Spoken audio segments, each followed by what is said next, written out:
করেছিলাম যে 24 ঘন্টা পর হতে আমরা আমরণ অনশনে বসবো।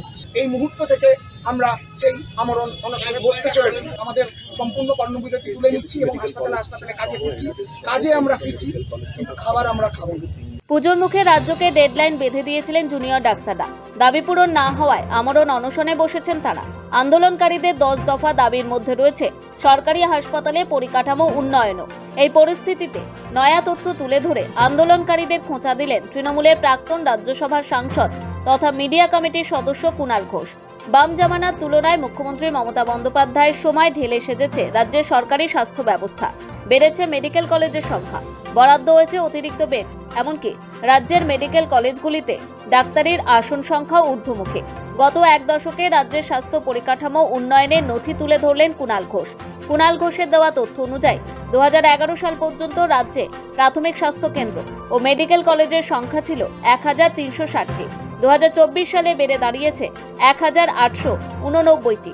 তথ্য বলছে গত 13 বছরে অর্থাৎ রাজ্যের রাজনৈতিক পালাবদলের পর সরকারি হাসপাতাল ও স্বাস্থ্য কেন্দ্রের সংখ্যা বেড়েছে 529টি। স্বাভাবিকভাবেই বেড়েছে বেডের সংখ্যা। 2011 সালে রাজ্যের মোট সরকারি বেড ছিল 58,647টি। বর্তমানে সংখ্যাটি বেড়ে দাঁড়িয়েছে 97,000। বেড়েছে ডাক্তারিতে ভর্তি হওয়ার আসন সংখ্যাও।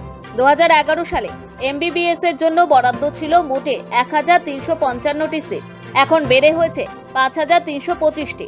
2011 সালে এমডির আসন ছিল মোটে 900টি। 2024 সালে যা দাঁড়িয়েছে 1877টি। যারা পরিকাঠামো নিয়ে ডেডলাইন পলিটিক্স করছেন তাদের সুদূর অতীত থেকে 34 বছরের বাম জামানা পর্যন্ত আর তারপর 2024-এর পরিকাঠামো সম্প্রসারণের তুলনাটা দেখে নেওয়ার কথা বলেছেন কুণাল ঘোষ। জুনিয়র ডাক্তারদের তরফে 10 দফা দাবি জানানো হয়েছে।